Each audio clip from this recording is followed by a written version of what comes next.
अस्सलाम वालेकुम everyone, this is D3। उसका एक्सरसाइज 5 है और हम क्वेश्चन नंबर 5A कर रहे हैं अभी, जिसमें शायद गालिबन अमीरा और शेरले और डेवी का नाम इस्तेमाल किया गया। कोई मुश्किल क्वेश्चन नहीं है, बहुत इजी है। इसमें 3 लोग हैं, एक हैं शेरले जिसको मैं S से डिनोट कर रहा हूँ, फिर हमारे पास है डेवी जिसको मैं D से डिनोट कर रहा हूँ, और उसके बाद है हमारे पास अमीरा जिसको मैं A से डिनोट कर रहा हूँ। ठीक है, इन्हें जो है प्रॉफिट हुआ है 25% का। ठीक है, सही है, उन्होंने लिखा हुआ है। ठीक है, कि Shirley buys a fax machine, मतलब आप उसमें पढ़ेंगे तो she gain 25% of the cost price. Davy then sells a fax machine to Amira at a loss of 25%। ठीक है, एक को 25% का हुआ है और एक को 25% का लॉस हुआ है। ठीक है, और अमीरा ने कुछ पैसे पे किए हैं, वो पैसे पे किए हैं $360। ठीक है, $360 पे किए उन्होंने मिस्टर डी को, अमीरा ने डेवी को पैसे पे किए। पहले मैं इन दोनों की बात कर लेता हूँ। ठीक है, सिर्फ इन दो की बात कर लेते हैं, फिर इसकी बात करेंगे। ठीक है, अब यहाँ पर एक जो सेलिंग कॉस्ट प्राइस है, कॉस्ट प्राइस दी हुई है $360, क्योंकि अमीरा ने तो ख़रीदी है, तो मैं अगर अमीरा की बात कर रहा हूँ। ठीक है, अमीरा ने $360 की कॉस्ट इन्होंने की है। या आप एक काम करते हैं, सेलिंग प्राइस ले लेते हैं। यहाँ पे मिस्टर डेवी ने सेल की है चीज़ $360 की। ठीक है, और इन्हें लॉस जो हुआ है वो लॉस हुआ है 25% का। ठीक है, अब सबसे पहले लॉस परसेंट निकालने के लिए हम क्या करते हैं कि जब हमारे पास सेलिंग प्राइस होती है तो हम इस तरह से निकालते हैं कि $360 हमारी सेल हुई है। ठीक है, अगर कॉस्ट प्राइस होता तो मैं यहाँ पे कॉस्ट प्राइस मल्टीप्लाई बाय 75% करता। कॉस्ट प्राइस होता है तो परसेंट या लॉस परसेंट मल्टीप्लाई किया जाता है। बस सेलिंग प्राइस होता है तो सेलिंग प्राइस से डिवाइड करवाया जाता है परसेंटेज को, लॉस परसेंटेज को। ठीक है ना, अब आपने सिंपल है, ठीक है ना, जैसे मैं आपको समझाऊँ बहुत ईजी ज़बान में, कि मैं थोड़ा सा यहाँ पेज लेता हूँ साइड में। ठीक है, आपको बिल्कुल इजी सामान मैंने इसके बारे में बताया हुआ भी है कि 10 रुपये की एक चीज़ है। ठीक है, और मुझे उस पर प्रॉफिट हुआ है। 10 रुपये की चीज़ है, कॉस्ट प्राइस हो गई, यानी कि मेरी कॉस्ट प्राइस हो गई, और मुझे इस पर प्रॉफिट हुआ है 5% का। तो 5% का प्रॉफिट मैं मल्टीप्लाई करवाऊँगा तो 105% से करवाऊँगा।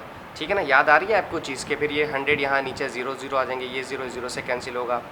फिर मतलब इसको सॉल्व करेंगे तो कितना आ जाएगा मेरे पास 10.5। तो मुझे $10.5 का मुझे फ़ायदा, ये जो सेलिंग प्राइस है मेरी टोटल जो मेरा प्रॉफिट बन जाएगा, और 10.5 मेरी सेलिंग प्राइस हो जाएगी। ठीक है, तो कॉस्ट प्राइस के लिए हम प्रॉफिट परसेंटेज या लॉस परसेंटेज मल्टीप्लाई करवाते हैं, बट सेलिंग प्राइस के लिए हम जो है प्रॉफिट परसेंटेज या लॉस परसेंटेज डिवाइड करवाते हैं। अच्छा, अब यहाँ 25 नहीं आएगा। ठीक है, क्यों? क्योंकि 25% का उसे लॉस हुआ है। ठीक है, लॉस हुआ है, लेकिन यहाँ जो सेलिंग प्राइस है $360, ये बना कितना परसेंटेज है? असल में ये $75 है। ठीक है, ये $75 उसे 360 जो डॉलर्स ने पैसे पे किए हैं वो कॉस्ट प्राइस का 75% उसे मिल रहा है। ठीक है ना, तो अब आपने 360 को $75 से डिवाइड करवाया तो इसका आंसर आ रहा है समथिंग, कितना आ रहा है भेजा देखें, 360 डिवाइड बाई 75%, $480। आपको मेरी बात समझ आई? पिछली एक्सरसाइज में हमने इसे बड़ा ब्रीफली डिस्क्राइब किया है कि क्या करते हैं, कैसे करते हैं। Like selling price 75% selling price बना है, यानी कि सेलिंग प्राइस 360 कब बना है कि 75% ऑन कॉस्ट प्राइस, या 125% ऑन कॉस्ट प्राइस, या 50% ऑफ कॉस्ट प्राइस। तो यहाँ पर मल्टीप्लाई करते हैं तो आंसर हमारा आता है कितना, सेलिंग प्राइस, जैसे कि मैंने अभी यहाँ बनाया था, देखेंगे।